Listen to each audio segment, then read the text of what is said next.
¿Qué tal, cracks? ¿Cómo están? Sean todos bienvenidos a la séptima edición de Repartiendo Frescura by Maverick el Cuyo, su podcast preferido, especial. Hoy no tengo mucha buena iluminación.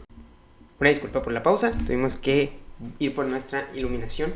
Como ven, hoy me encandiló. Es una luz muy fuerte, pero de hecho está diseñada para el teclado, no para que me dé a mí. Entonces si la volteo a ver, mucho destello. Ok, desaparecimos un mes prácticamente. La última episodio fue principios de enero. Ese es 31 de enero de 2022. Ya les decía feliz año, entonces no hay ningún problema. Antes que nada quiero explicar el motivo de mi abandono. Y es que bueno, ustedes sabrán, a veces es complicado darte tiempo, sobre todo darte las ganas. Lo mismo que dije pero me parece que fue en el episodio 3 o en el episodio 4. Esto yo lo hago cuando tengo tiempo. Es un compromiso, claro, pero más que eso es también un gusto. Entonces, si yo no me nace, no me place un día, pues decido no hacerlo. Porque ¿cuál es el punto de hacer algo que no disfrutas? Desaparecimos, quise grabar, de verdad, hice mi mayor esfuerzo por grabar mínimo el 15 de enero, por ahí, y no se me dio la oportunidad, ni me di el tiempo, y sobre todo no me di esa voluntad de grabar, que era lo que más me hacía falta, esas ganas, de ese ir a por la grabación, me faltaba ese ímpetu, lo tengo que reconocer, lo reconozco con todo el honor del mundo. También, bueno, quien ya sabe, sucedió lo de Maverick, lo cual fue un golpe muy fuerte para mi persona, para mi familia también, psicológicamente fue duro, emocionalmente sobre todo, porque no estás acostumbrado a la ausencia de alguien así, y sobre todo la influencia que tiene en mi vida era muy grande. Posteriormente subiré posiblemente a Maverick el Cuyo un video explicando lo que pasó a detalle, paso por paso, lo que fue el día en el que pasó todo. Lo único que puedo decir en este momento es que se llevó a veterinarios, se hizo todo lo posible y Maverick dejó en este mundo en nuestras manos. Pero insisto, no me place hablar de ello porque para mí es un tema bastante complicado. Traigo el pelo hecho un desastre, no me peiné, pero bueno, para los que me escuchan me estaba peinando, por eso lo digo. El punto es que estamos de vuelta, que es lo importante, es lo bonito. Hay que agradecerle a la existencia porque nos permite estar juntos una vez más en otro episodio más y otra edición de Revertiendo Frescura by Maverick el Cuyo. El día de hoy estamos reunidos aquí todos juntos para dar unión, mentiras. Estamos reunidos, nos estamos viendo las caras y estamos platicando porque, como ya vieron el título, vamos a analizar hacia dónde vamos como sociedad, qué es lo que nos trae para nosotros el futuro, qué nos depara el mundo bueno, hablamos de futuro, depende de cómo lo veamos, ¿no? Porque si yo digo futuro, contamos hasta 10 y ya es el futuro de cuando yo dije que contaría hasta 10, ¿no? Creo que depende de las percepciones. Para entender más el tema de lo que percibimos, los invito a ir a nuestro capítulo número 3, Percepciones, me parece. Sí, el capítulo que se llama Percepciones, precisamente ese es. Para analizar este capítulo, antes que nada tengo que decir que gracias a nuestro patrocinador oficial Maverick el Cuyo por darnos pues literalmente todo y la mención pagada y no pagada para Maverick el Cuyo, últimas ediciones de las sudaderas de frescura universal disponibles en color blanco y negro. Solo quedan tallas grandes y chicas en ambos colores. Les diría itinerario, pero quedan como 2 de cada talla. Entonces, si van a querer la suya, pídanla porque se acaban. Otra cosita, donaciones de libros en todo México. Estamos recibiendo las donaciones, de preferencia, si son de fuera de Mazatlán, de preferencia tienen que ser más de 5 libros y nosotros pagamos el envío. Es correcto. Hablando de libros, lo que se analizará en este episodio se basa en mi lectura crítica y analítica del libro Homo Deus de Yuval Noah Harari, que tengo aquí a mi mano derecha. Libro que leí, por cierto, en inglés. Fue un reto leerlo porque nunca había leído un libro tan analítico en el sentido de cuestiones, palabras más profundas. Había leído novelas en inglés, es muchísimo más sencillo leer una novela. En este momento me encuentro leyendo El gen egoísta de Richard Dawkins. Creo que es un libro básico para la literatura científica, es un pilar para la literatura científica. Apenas me doy la oportunidad de leerlo. Lo leo también en inglés y voy algo lento. Tengo que reconocer, toda esta semana y posiblemente la anterior no leí prácticamente nada. Entre escuela y compu y este tipo de cosas había estado estudiando para un examen en la universidad. Afortunadamente conseguí una beca, muchachos, entonces se toma y se agradece muchísimo porque prácticamente me va a salir gratis en una de las mejores instituciones del país, entonces se toma la oportunidad y se agradece. Lo hablábamos en el podcast anterior, yo dije que había tenido un percance con una universidad y llegó otra y me dio la mano. Entonces eso es lo importante de tener actitud, de seguir buscando, de no rendirnos, de no perecer ante la crisis. Es importante, insisto. Pero había estado cansado y la verdad los ojos me han cansado mucho. Tengo que comprarme o adaptarme lentes para vista cansada, no sé la verdad. Ha sido difícil porque durante todos estos años, específicamente en pandemia, pues uno ha usado más lo que es el teléfono, la compu. He tenido algunos problemas para dormir también propios por esta ansiedad, ¿no? Estar en casa.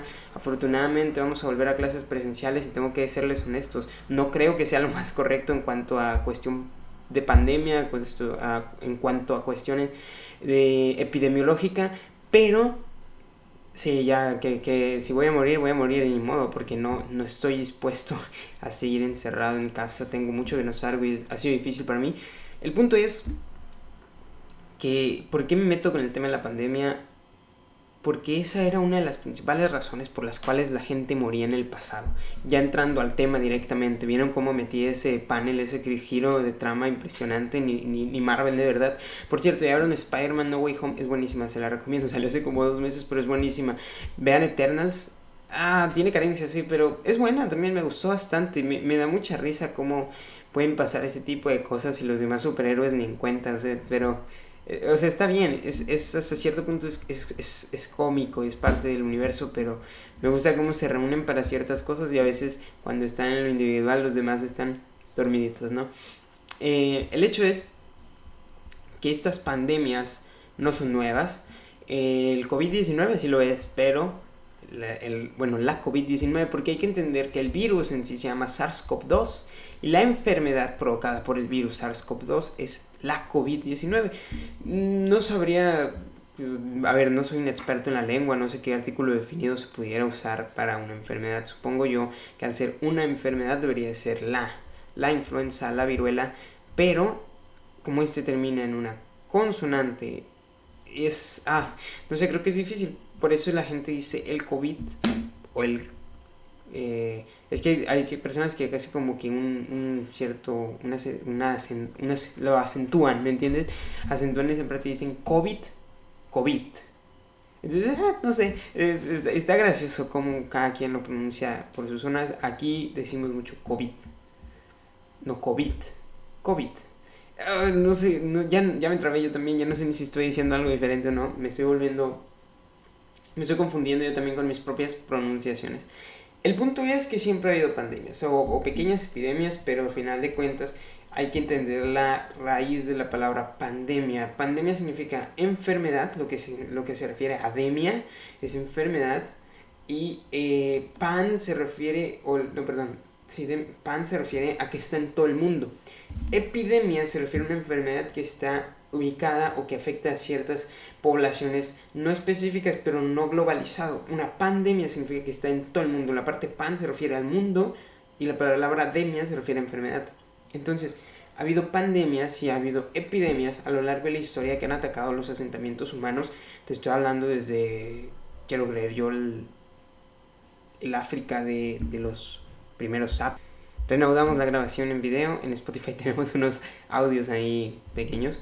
El hecho, bueno, volviendo, me quedé de que dije en los primeros sapiens. Claro, había grupos sociales y a veces son atacados por enfermedades. Obviamente, estos grupos no perecen, siguen y continúan con el proceso evolutivo que ya hemos analizado. Pero ¿por qué nos vamos al pasado para entender? O ¿por qué me fui desde 2022 hace 8 millones de años que empezó la parte de la evolución del sapiens? Por una simple y sencilla razón, que es muy difícil grabar cuando no estamos solos. Ya no puedo grabar en la madrugada porque tengo que ir a clases y aquí hay mucho ruido. Por eso no había grabado, honestamente, porque no es que no tuviera tiempo yo, es que no tenía ganas, y el estar escuchando ruidos en todos lados no me permite concentrarme, no me deja hablar, me molesta mucho, por eso no subo nada. Hoy honestamente ya estoy haciendo un sacrificio porque no es que tenga mucho. Te estoy escuchando cómo cortan una madera, ni sé si lo escuchan ustedes. Bueno, no usa madera, quién sabe qué están cortando, pero todo el mundo hace un ruidajo aquí. Y bueno, así es esto, ¿no? No vivo solo, tengo que aceptar eso. Y está bien, o sea, no me estoy quejando del ruido. A mí me molesta mucho el ruido en todo sentido, pero me refiero a que uno no tiene tiempo en casa como para hacer sus cosas, para grabar sus cosas, porque siempre hay movimiento. Es lo mismo que le pasa a mi hermano grabando sus videos. Yo trato de ser lo más silencioso posible y no porque no quiera molestar gente grabar sus videos, simplemente porque no me gusta el ruido. A mí no me gusta el ruido, entonces trato de hacer cosas lo menos ruidosas posibles. Por ejemplo, mi hermano no había grabado, también ese es otro aspecto. Yo no tenía cuarto. Mi hermano había estado en mi cuarto, mi escritorio, todo, entonces no tenía yo mi espacio, no me sentía cómodo si no estaba en mi espacio. Honestamente tengo mucho ese problema de apegarme mucho a las cosas, tener cierto ambiente de control. Por ejemplo, ahorita estoy escuchando la licuadora, que es algo excesivamente molesto para mí. Supongo que ustedes también están escuchando en el micrófono. Espero que no, espero que ese no tenga tanto alcance, de verdad. Supongo que sí se va a escuchar. Una disculpa por el ruido de fondo, pero insisto, yo no puedo controlar esa parte. ¿Por qué no grabamos un podcast muy seguido? Pues por esto, o sea, no puedo. Por más de que yo quisiera, es tantos factores que por más de que yo incluso me pusiese audífonos y dejase de escuchar los ruidos externos, de todos modos ustedes que nos escuchan en casa, y agradezco muchísimo su apoyo, lo van a estar escuchando. Entonces no es mi culpa. O sea, yo sé que sí, yo soy el responsable de grabar, pero al final de cuentas, ¿cuándo y en dónde voy a grabar? ¿Me entienden? Yo no tengo un espacio, yo no tengo un estudio. Mi cuarto, por ejemplo, lo tengo que compartir, y claro que si yo lo necesito para grabar algo, no está disponible para mí, ¿me entienden? Si mi hermano lo ocupa para grabar sus cosas, para él sí está disponible, porque así funciona esta parte. Parece que hay jerarquías. No sé, pero si él lo ocupa, yo me salgo. Si yo lo ocupo, él no se va a salir. Yo estoy grabando porque no está, pero él no se va a salir. Él se va a molestar si me tengo que salir. Yo también me molesto porque no puedo entrar a mi cuarto. Y hasta cierto punto lo entiendo, pero el coraje que hace él conmigo no tiene ningún punto de comparación. Entonces, cada que vean los TikToks de la Biólogo Life, denle likes, coméntenlos, apóyenlos mucho, porque para eso yo estoy sacrificando estar en mi espacio cómodo y estar en otro lugar con más ruido. E insisto, no, para mí no es cómodo. Yo sé que más de alguno de ustedes se va a identificar con lo que estoy hablando, porque saben perfectamente que el ruido molesta, que hay ciertos ruidos que no te dejan concentrarte, sobre todo cuando tienes que hablar. Ahorita hay un poquito más de paz, pero va a durar 3 segundos, porque en cuanto escucha a alguien subir las escaleras, posiblemente me hablan la puerta al escuchar que estoy hablando. Honestamente, mis papás creen que estoy loco por cuando grabo, cuando piensan que hablo solo. Y sí, honestamente a veces hablo solo, lo tengo que reconocer, pero no es como que tenga conversaciones conmigo mismo, no, simplemente lo que hago es que cuando tengo muchas ideas, yo soy una persona muy auditiva, yo necesito escuchar las cosas para entenderlas, o bueno, debo leerlas o debo escucharlas, ¿sí? No soy tan visual, digámoslo así, por eso yo aprendo a leer, pero también cuando me siento abrumado no tengo esa concentración, entonces necesito como pensarlo y a la vez decirlo. Cuando yo tengo muchas cosas que hacer, por así decirlo, tengo que organizar algo, lo digo en voz alta, como como si me lo estuviera platicando a mí mismo, porque así siento que alguien más me lo está diciendo, y yo también empiezo a agarrar lo importante y comienzo a entender más o menos cómo es que puedo organizar. Entonces sí, cuando, no sé, yo supongo que más de alguno lo hace, no creo ser el único ser humano en la Tierra que hace ese tipo de cosas. En caso de que sí, bueno, pues soy una... ¿Qué les puedo decir? Soy una excepción a la regla, como en todo, soy una eminencia. Bueno, volvemos al tema. Ya no nos distraigamos más. Hablar de una pandemia, hablar de una epidemia que azota a un grupo, una manada, de cualquier especie, es hablar también de verse dañada la integridad de los individuos, lo cual, vaya, si nos vamos a los niveles de organización de la materia en cuanto a biología, tenemos un nivel subatómico, atómico, molecular, and so on, ¿no? Como quien dice, celular, nos vamos hasta llegar al límite de lo que son organismos, población y comunidad. Bueno, el punto es que una población son varios organismos o varios individuos de una misma especie. El hecho es que cuando una especie se ve atacada por otro, pues ya sea un virus, sea una bacteria, sea incluso un problema genético pudiese ser, los organismos de selección natural pues van haciendo resistencia tanto a los virus como a las bacterias, y de la misma forma la selección actúa sobre, en este momento, quién sería el agente infeccioso, llámese un virus o una bacteria. Es decir, el virus se adapta como el ser vivo se adapta, sobre todo más la bacteria, que es porque en sí un ser vivo, un virus, perdón, no es un ser vivo, como una excepción a la regla, ¿me entienden? Simplemente son proteínas, pero tienen... Tal vez luego hagamos un capítulo hablando un poquito más sobre virus, es un tema bastante complejo, nos gustaría tener un invitado, una invitada que nos pueda ilustrar un poco. El hecho es que viajamos en el tiempo por una sencilla razón. Yuval Noah Harari en su libro Homo Deus nos dice que que las ciencias en sí tienen un factor, tienen una intención, y esa intención es predecir qué va a pasar. Por ejemplo, si nosotros estudiamos la economía de ayer, es tal vez para entender cómo va a ser la economía del mañana. Si estudiamos, ¿qué otra cosa pudiésemos decir? Podemos estudiar la vida antes para tratar de predecir cómo sería la vida mañana. Pudiera ser para los biólogos, los evolucionistas, los teóricos de la evolución, saber cómo era la vida antes y cómo es hoy nos permite hacer una especie de relación y entonces aplicar esa misma relación a las especies de hoy y tratar de ver hacia dónde va a dirigir cierta especie. Obviamente es una predicción con muchísimo margen de error el ejemplo, ¿no? Pero si nosotros estudiamos los valores de la bolsa ayer, podemos hacer una predicción para los valores de la bolsa mañana o de hoy precisamente, ya que, bueno, hoy ya es de noche. Pero la historia tiene un objeto diferente, tiene un objetivo diferente. No se estudia historia para saber qué va a pasar en el futuro, sino para aprender de lo que ya pasó en el pasado. No puedes estudiar la Segunda Guerra Mundial, o mejor dicho, no se estudia la Segunda Guerra Mundial para saber cómo va a ser la tercera o si va a haber una tercera. Se estudia la Segunda Guerra Mundial para no repetir los mismos errores que ya se repitieron en ese entonces. Es una ciencia, o bueno, no podemos decirlo ciencia en sí, pero es una rama de estudio que se enfoca más en lo que en lo que ya pasó y no en lo que puede pasar, sino en lo que ya pasó y cómo pasó y por qué pasó. No se enfoca tanto en el futuro, por eso se llama historia, porque nada más se enfoca en el pasado. Y por eso es que tenemos que entender esta parte, cómo llegamos el ser humano, cómo llega el ser humano hacia hacer lo que hoy es precisamente para tratar de comprender cómo vamos a hacer en el futuro. El título del episodio de hoy se llama ¿Hacia dónde vamos? No como sociedad, sino hacia dónde vamos incluso como especie, cuál es el siguiente paso evolutivo de un homo sapiens. Por eso es que me fui incluso hasta aquellas llanuras africanas, recordando a Lucy. Ahí está el ruido de la licuadora otra vez. De verdad no sé si lo escuchen, espero que no. Y si sí, les ofrezco mi más sincera disculpa. Insisto, ya duré como 10 minutos hablando de eso y hablé más de eso que sobre el tema, ¿verdad? Entonces, volvemos. No sé si mencioné a Lucy, ya se me pasó el rollo, pero Lucy era un australopithecus, no un homo sapiens. El homo sapiens llegó mucho después que Lucy. El punto es que analizar todo esto es tratar de ver hacia dónde vamos. Hoy el mundo que tenemos, la población humana aumenta de forma increíble. Es impresionante la rapidez con la que estamos aumentando como población. En 2006 éramos, me parece, 7,000 millones de habitantes. Estoy seguro de que para terminar esta década, es decir, 2030, vamos a estar rozando los 10,000 millones.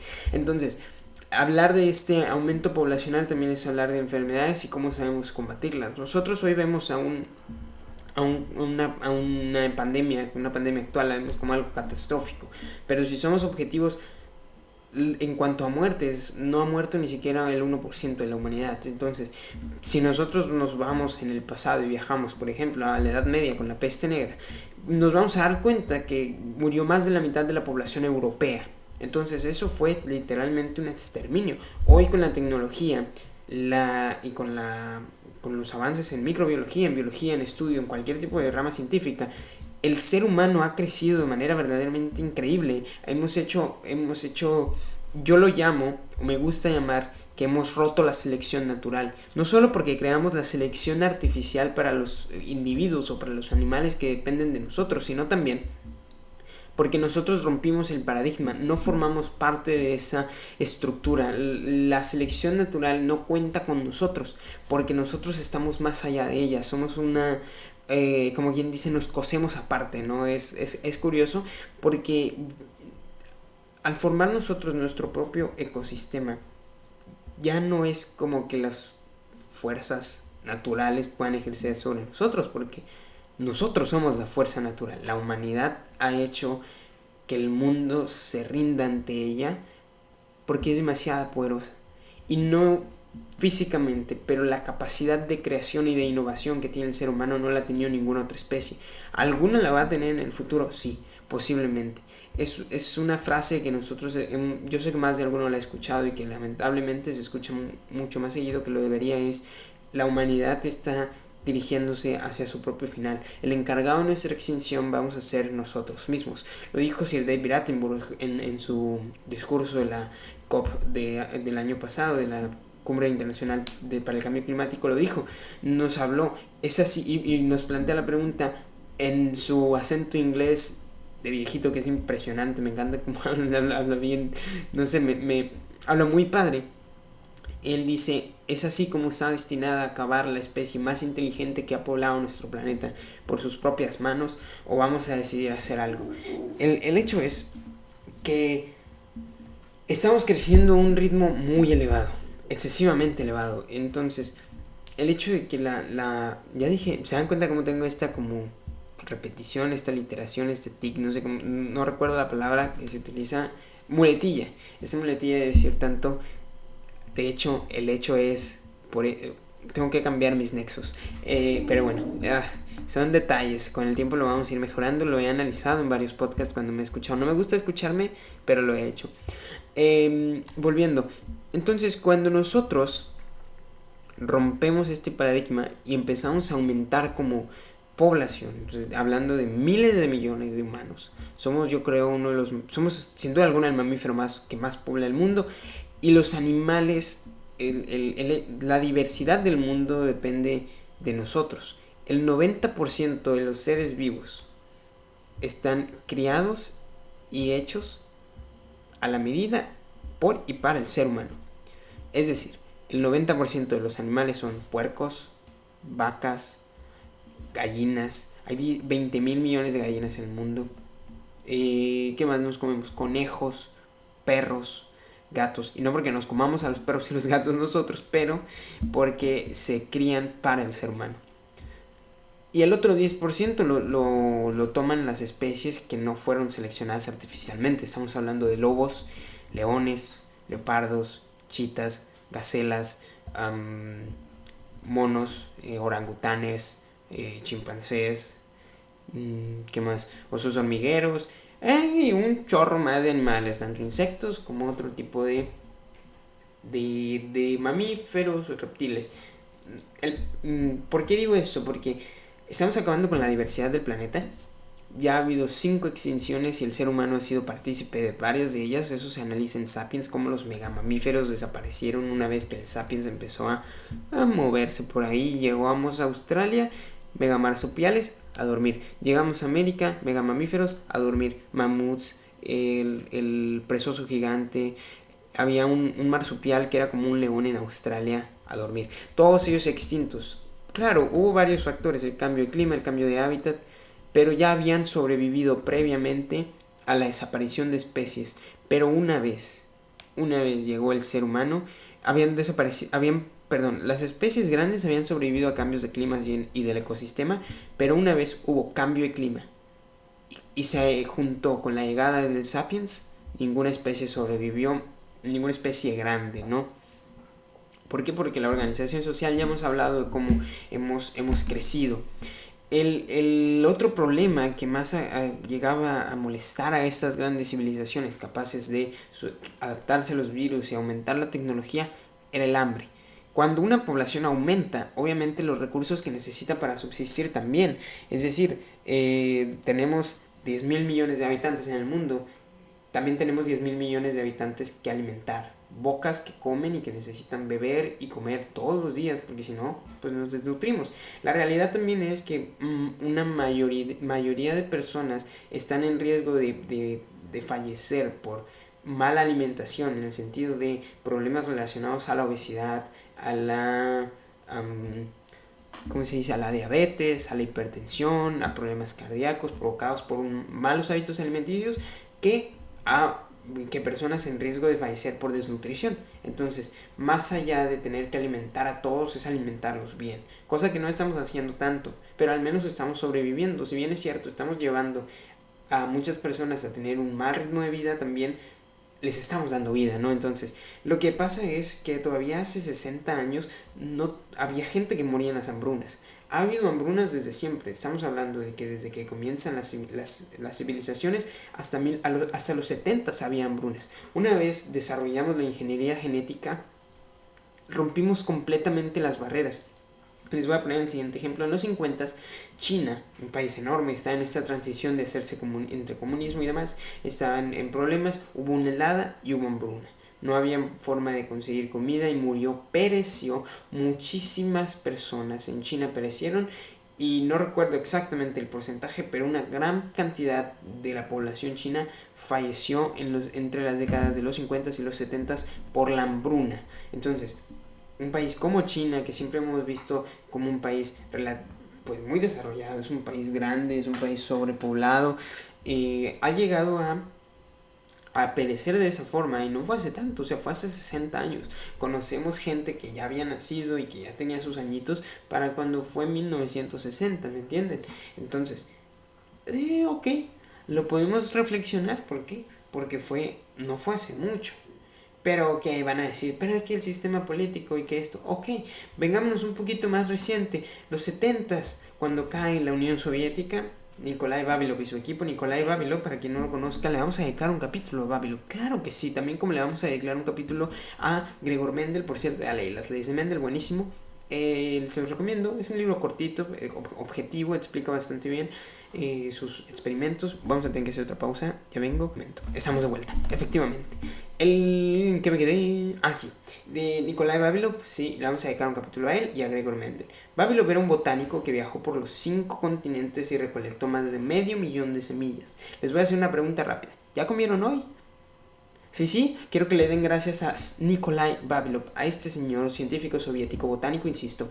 Él viajó y el 90% de los alimentos que hoy consumimos descienden de las semillas que Nikolai Vavilov recolectó en sus viajes. Fue juzgado y tratado como un traidor a la URSS cuando jamás lo hizo así. Lo que pasa es que él estaba en contra del científico que estaba a cargo o de la mano derecha del líder en ese entonces de la Unión Soviética, Nikolai Ivanovich. No se llama Nikolai, se apellidaba Ivanovich.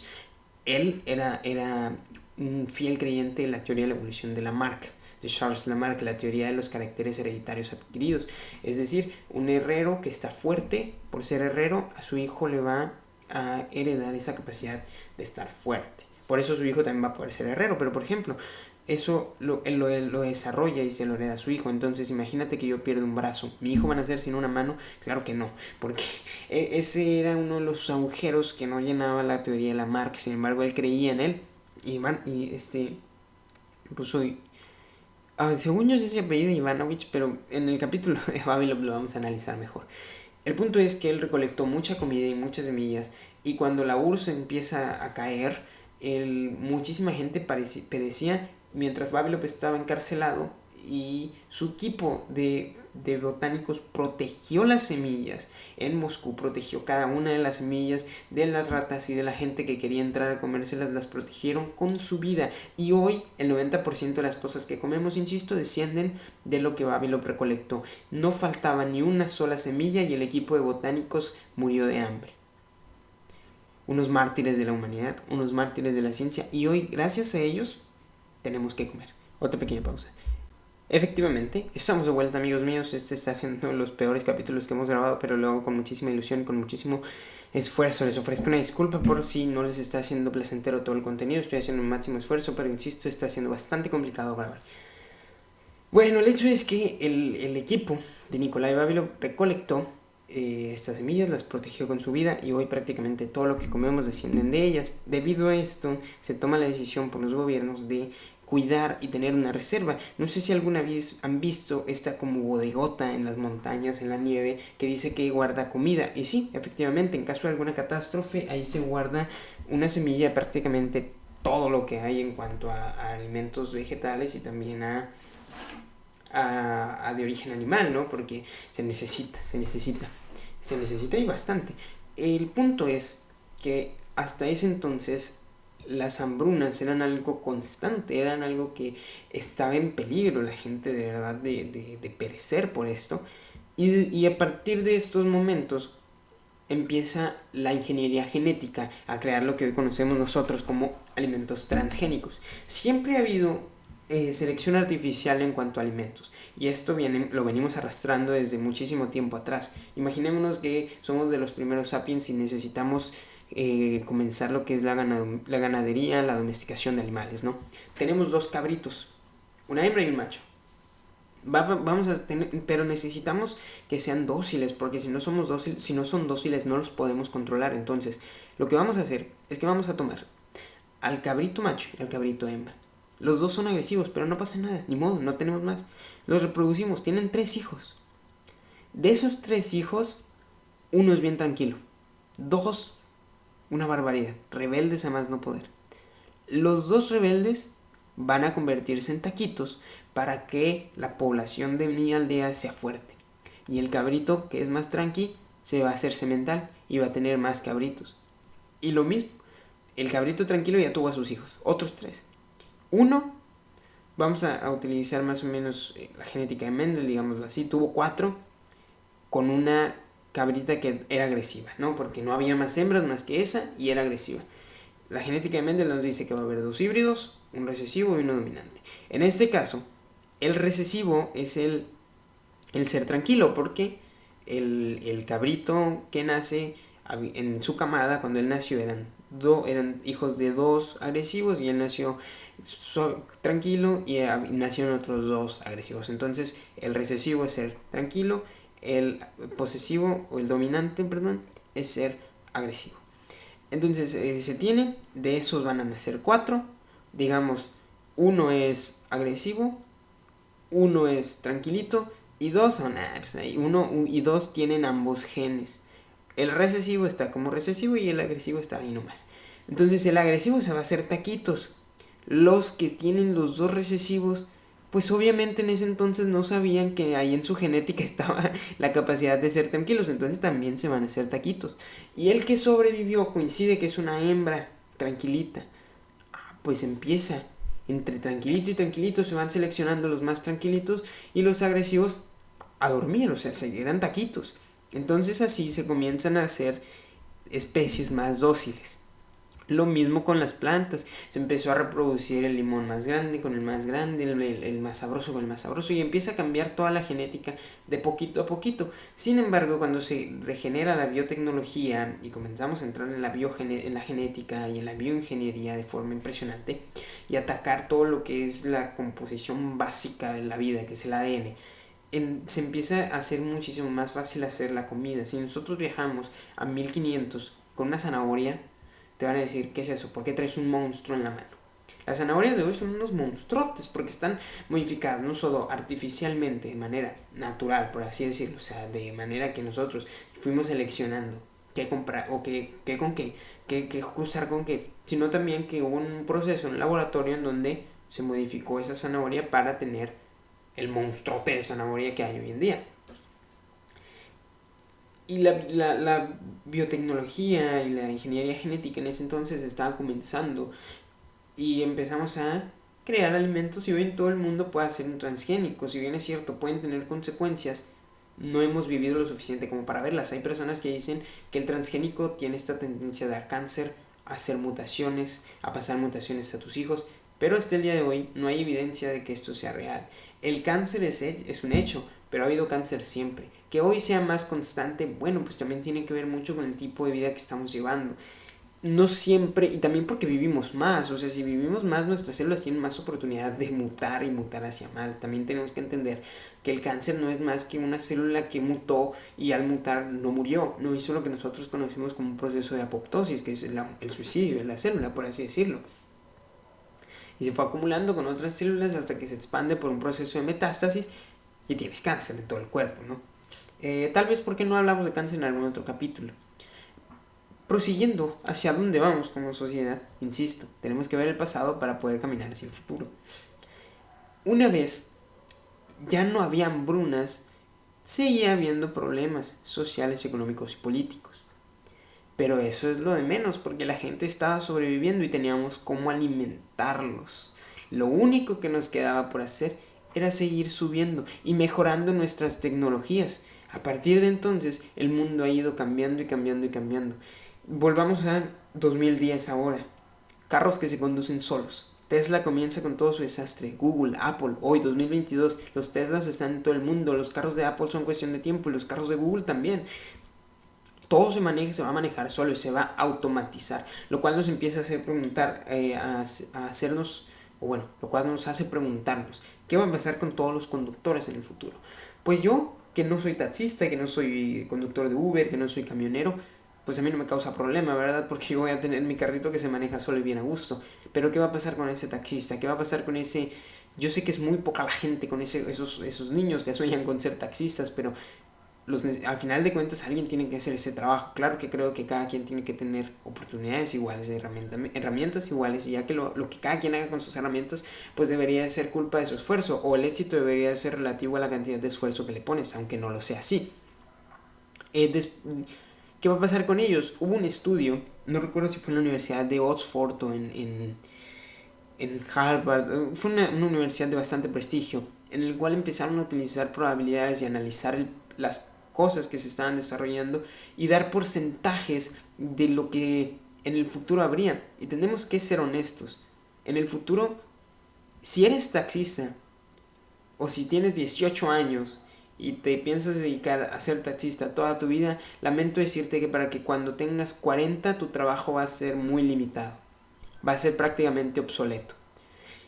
Conductores tienen un riesgo altísimo en un porcentaje alrededor de 90%, y discúlpenme si me estoy equivocando con el número, no lo tengo tan presente, de no tener trabajo. Y no en tanto tiempo, para 2050 posiblemente esté obsoleto. No vamos a subir a un taxi que sea manejado por una persona. Y parece que estoy exagerando, digo, bueno, estamos en México, ¿no? O sea, aquí vamos un poquito más despacio.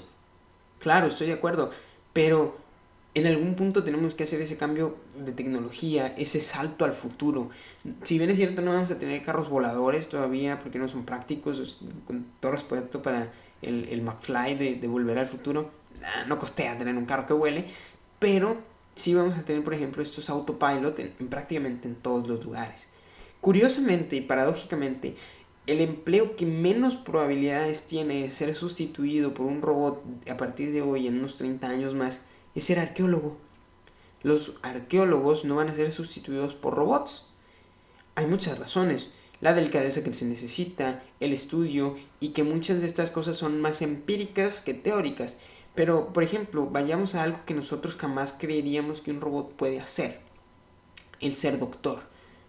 Un doctor humano tiene que estudiar más de 10 años para poder ejercer de manera correcta.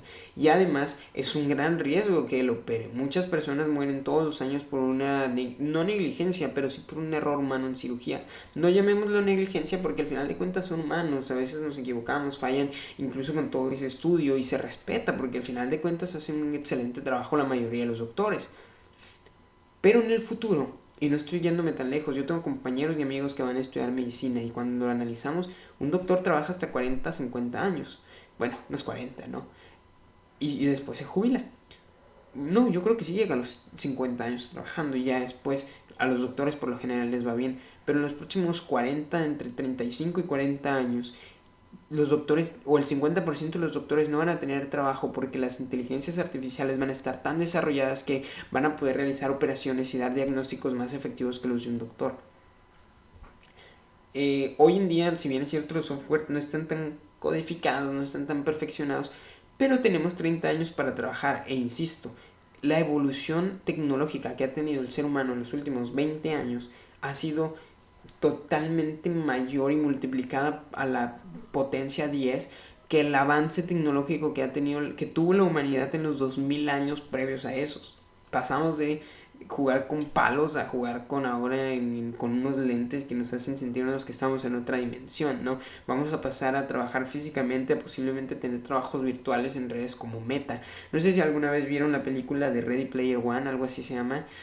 Sí, creo que sí, que es un futuro, es una película futurista en la cual están todo el mundo como en una red de videojuegos, y todo el mundo trabaja ahí, hace las cosas ahí, viven en unas casas horribles, pero como están todo el día en esta red, en esta red de tecnológica, ni siquiera le prestan atención al mundo real.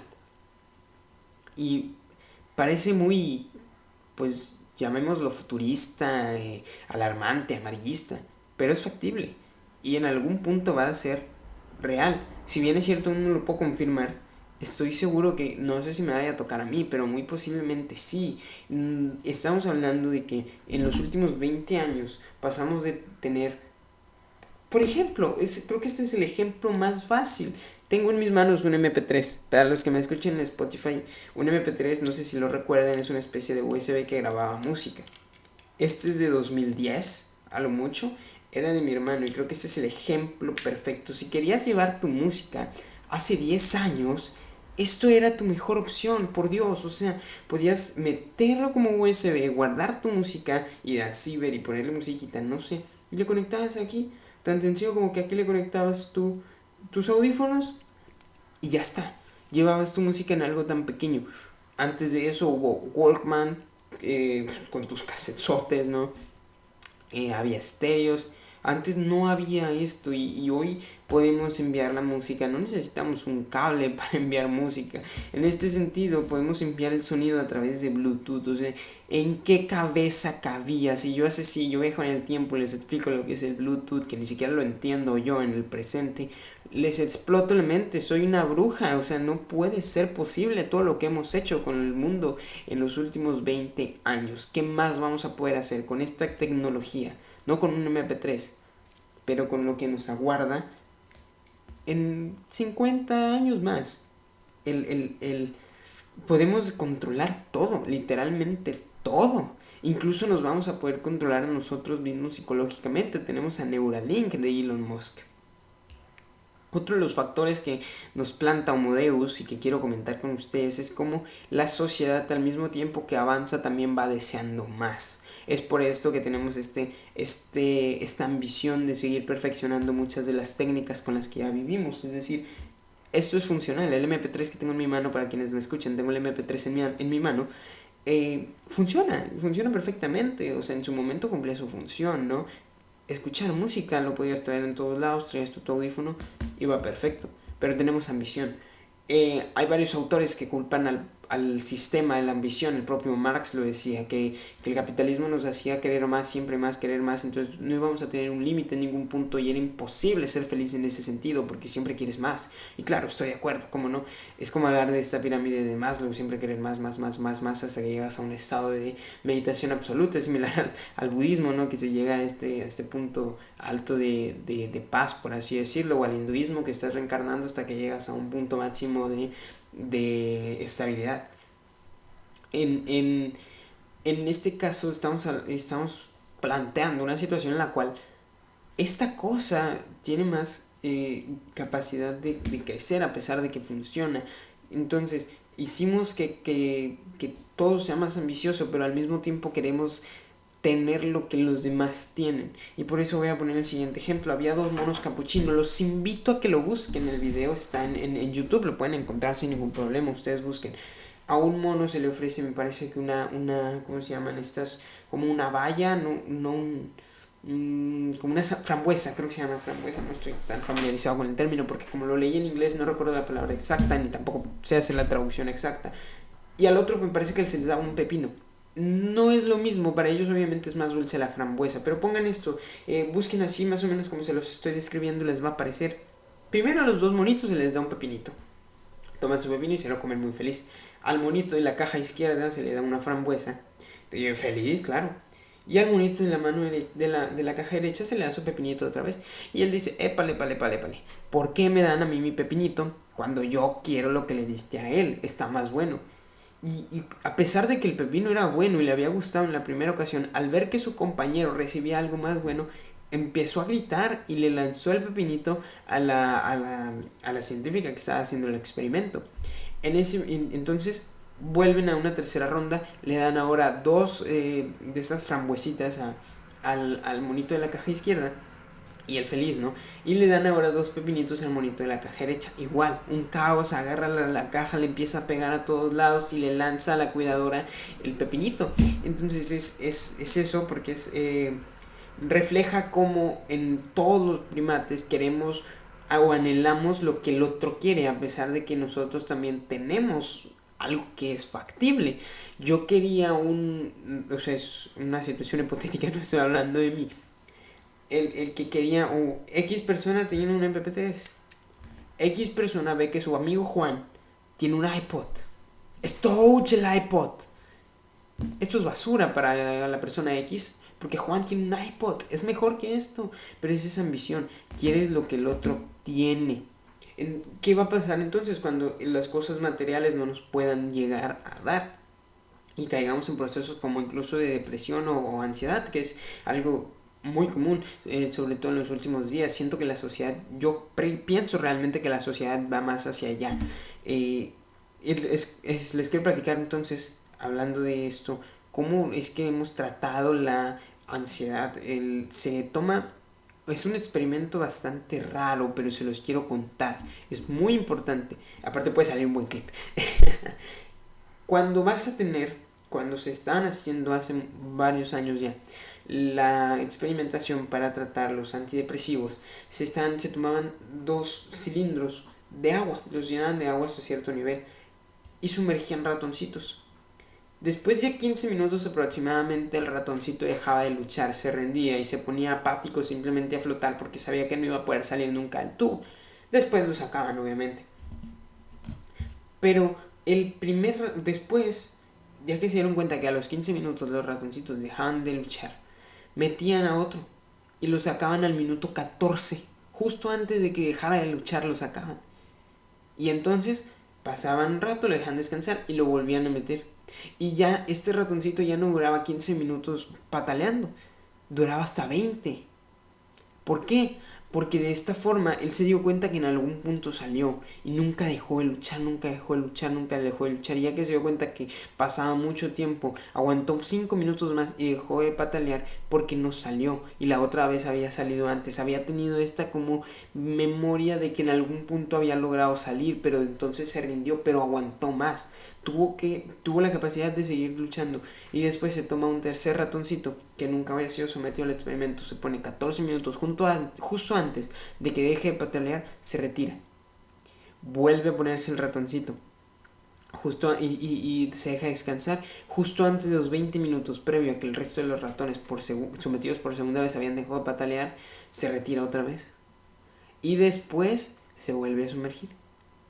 Duraban hasta media hora. ¿Por qué? Porque tenían esta idea de que podían seguir yendo. Y así se crean los antidepresivos. Se busca qué sustancia emitía o segregaba al cerebro del ratón para darle esa como motivación. Y después, obviamente no le ibas a quitar la sustancia a un ratón para ponerse en una persona, pero sí se encontraba algún fármaco o algún químico que hiciera que nuestro cerebro produjera esta reacción química de la misma forma que lo hacía el ratón, de tal forma que nosotros no nos sintamos apáticos y tratemos de ir más hacia adelante. El punto es que todo esto que estamos hablando en los últimos 20 minutos de podcast ha sido para entender cómo va a ser el mundo del mañana. Número 1, va a estar excesivamente robotizado. Número 2, va a haber personas que vamos a seguir teniendo malos hábitos alimenticios, al menos que hagamos algo al respecto. Número 3, muchas personas no van a tener empleo y vamos a estar en crisis económicas muy grandes. Y por último, no sé qué más venga en cuanto a selección artificial y natural en cuanto a virus y más pandemias. Eso es un riesgo latente que todos tenemos presentes. Y ustedes se estarán preguntando, ok, pero no hablamos tanto del futuro, sino que analizamos el hoy. Precisamente, analizamos el hoy para tratar de comprender cómo puede ser el mañana. Empezamos a hacer pequeñas simulaciones y entendimos que si en el pasado no había hambres, en el futuro va a haber demasiadas bocas y aunque las podamos alimentar, ¿a qué costo? ¿Cuántos residuos no tenemos que hacer para simplemente alimentar a todas las personas? ¿Cuántas cosas no se tienen que desechar para que sigan manteniendo su valor? Y el problema que más grande es que el sistema está tan arraigado que relativamente funciona y cambiarlo sería un riesgo muy grande que mucha gente considera, o sobre todo las personas con más poder consideran que no tendría sentido hacerlo, pero es honestamente muy necesario, porque si seguimos en este ritmo, tal vez a mí no me toque ver perecer o que ver el fin de la tierra como eso, de la humanidad al menos, pero sí me va a ver cómo comienza a caer un imperio que es el más grande. Y les vuelvo, entonces yo para cerrar esta edición de podcast, les quiero hacer una pregunta. la misma que le hizo Sir David Attenborough a los líderes del mundo, porque sé que a mí me escuchan los futuros líderes del mañana. Es así como estamos destinados a terminar. Es de esta manera como la especie más inteligente que ha poblado el planeta Tierra va a extinguirse. No va a tener que ser un meteorito como fue con los dinosaurios, no va a tener que ser una gran glaciación, no va a tener que ser un cambio en el clima, no va a tener que ser nada, porque vivimos en el periodo más estable que ha tenido nuestro planeta y todavía le queda más de un 20% de su tiempo de vida, de su tiempo en el cual la vida es factible dentro de él. Y no se alarmen, siguen siendo muchísimos años. ¿Seremos los responsables entonces de acabar con nuestra propia casa o decidiremos hacer algo? Las pequeñas acciones puede que parezcan no tener un gran impacto, pero en palabras del Residente, aunque el toro tenga cuernos, nuestro gallo tiene espuelas. Entonces quiero que después de escuchar esto, quiero que salgan mañana y se pregunten, ¿para qué estoy aquí? Hoy el mundo tiene ilusión.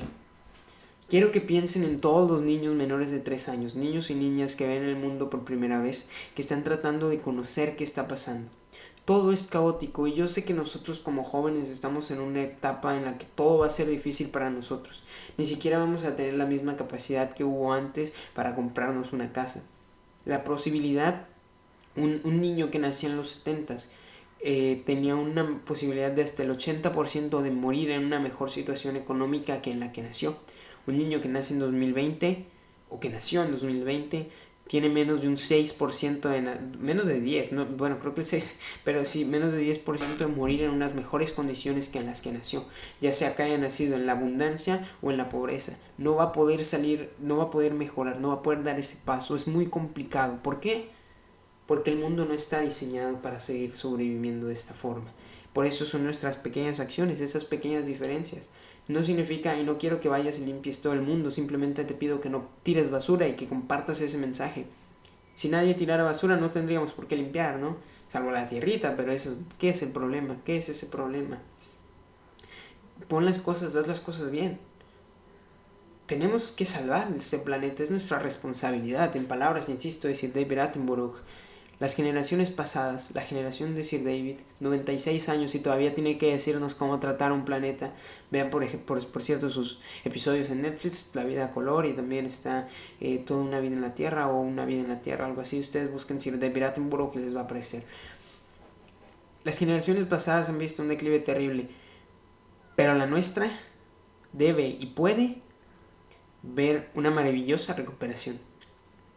Y es esa desesperada esperanza la razón por la cual hoy tú estás aquí y por la cual hoy yo te considero que vas a ser un líder en el futuro. Y aunque no creas que vas a ser tal vez presidente de México, sé que en tu comunidad puedes hacer una gran diferencia. Por eso me escuchas a mí.